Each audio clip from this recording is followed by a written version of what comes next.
What is up, my beautiful people? Exile 451 here again on this Friday, and let me tell you all, I am so ready for the weekend. I'm sure you are too, so how about we get it started on the right foot? Hitting up another new sub today and taking a bit of a different approach on things. r/GetMotivated has some tremendous stories, and I know you're gonna love them. Don't forget to hit that like button and subscribe if you enjoy the video. Now sit back, relax, and let's get you motivated.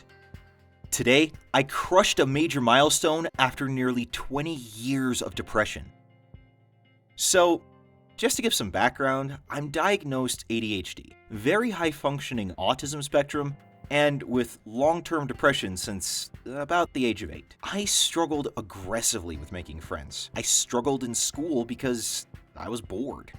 And my family was a mess. So I never felt emotionally safe at home. I had a really emotionally negative childhood. In high school, I had a serious discussion with the headmaster where they floated that I was not capable of completing their program. I graduated with a 1.27. When I went to university the first time, I had a massive breakdown due to external stressors, and I ended up dropping out with a 1.35. I had no friends, I had no family that I wanted, and the words that underpinned every one of my interactions and attempts to better myself for the first 20 years of my life were, "You are not good enough." I told myself things like, "You have no friends because you don't deserve friends. You can't be happy because you don't deserve to be happy. Nobody will ever really love you because you're fat and socially awkward." I knew that this wasn't true, but I felt like people always judged me through the benchmarks that society places on us. As long as those benchmarks said I wasn't worthy, no matter how much I disagreed, others would side with the benchmark. After dropping out of university, I became suicidal and spent a week trying to find a way to do it without affecting anyone else in the process. I realized that this wasn't physically possible, that there was no way that I could die without at least one person having a negative reaction to it. So I checked myself into an outpatient clinic, moved to a new country, got put on ADHD medication, started working out, and started to push the boundaries of my social comfort zone. Well, we are now 7 years later, and as of today, for the first time in my life, I am genuinely happy. I have friends who I know genuinely love me. I am finally getting into a physical shape that I'm happy with. I am confident enough to sing in front of people. Girls are openly flirting with me for the first time. I am very successful in my work. And today, I got the final marks from my second attempt at university. For the first time, that self-doubt, that self-hatred and anxiety is gone. I know I am good enough, and now I can prove it. The message I wanted to get out there is that no matter how crap you think your circumstances are, no matter how many times you think you fail to measure up to the standards of others, if you keep trying to progress, you will eventually get there. The road is long, it's freaking brutal, and sometimes you stumble into the ditch on the side, but you'll eventually climb up out of that ditch and make it to the next milestone. You are good enough. You just might need to blow the dust off of your potential so others can recognize it. That's a lot of work and a lot of effort to overcome all of that stuff. And I'm so glad that you shared. That's an inspiring story and one that I feel could help many, many, many people out there. So thank you again for sharing, and I am so glad and excited you are having so much success. High school dropout, now with a degree and job. In my country, we have had a national exam for students halfway through high school when students reach the age of 15 to decide which type of education path, called streams, you take, the sciences or arts. And in traditional Asian deep-rooted culture, the science streams are favorable because it was considered where the smart students would be streamed to. Students are typically not given the choice and streamed into sciences if you scored well in the national exam, and the arts if you don't do as well. A lazy bum like me who never finished any homework gamed the national exam because it was 70% multiple choice questions and 30% subjective papers. 1 week before the exam, I bought 10 years worth of past year papers for each subjects and marked all the answers for 9 years of papers. Read the question, read the answer. do that for 9 years worth of exam papers, and actually try doing the last paper. When the results were released, I found out that I got straight A's. 6 months before the exam, I was averaging B's and C's, and got quite a confidence boost.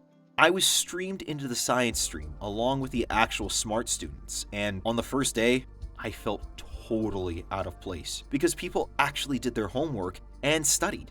Plus those extra classes of tutoring that parents send them to after school. On one of our first exams in the beginning of the year, I got 10 out of 100 for my additional mathematics class, and my self-esteem dropped pretty low after that. Along with some bullying, I dropped out from high school that year when I was 16 years old.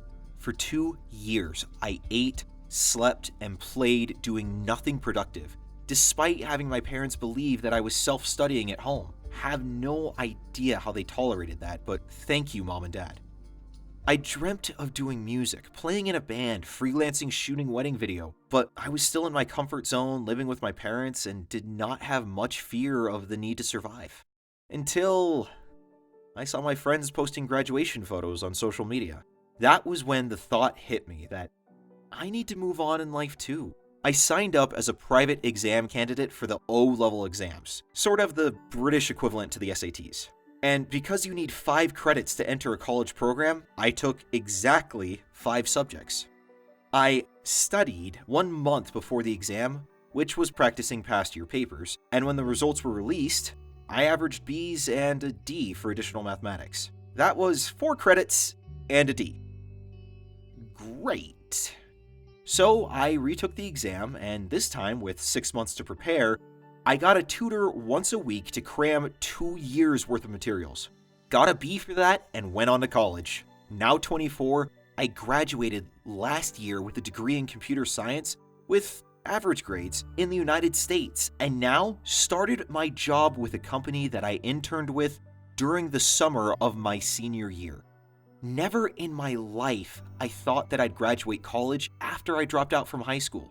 There's still a lot to improve on and learn in my life, but I'm grateful of how far I have come. Big thank you to my family and friends who have been supporting me, and a big F you to all those who said I couldn't make it. If you are lost in life, it might take some time to get your sense of direction back. It's okay to wander around for a bit. Whatever you do, keep moving. Or, even better, keep moving forward. That's quite incredible. First off, that you were able to cheat your way into there, and secondly, that you managed to pull your life together like that and turn it into something. It's amazing what positive peer pressure can do when you see other people gaining the things that you want and wanting that for yourself. And whatever the impetus is to give you that kind of kick in the pants to get on with your life, great job. It worked. Congratulations on your new job, congratulations on graduating, and for getting your life together. That is a wonderful accomplishment. Thank you so much for watching today. I truly appreciate the views, the likes, the shares. Everything you all have done for the channel is monumentally appreciated. It's continuing to grow, and it's all thanks to every one of you. If you enjoyed the video, please be sure to like and subscribe, as it really helps a new channel get off the ground and get moving. Also, feel free to comment and share this on social media as well. Happy Friday, everyone. Hope you all have a great weekend, and I'll see you all again Monday. Until then, I'm Exile451. Stay beautiful, people.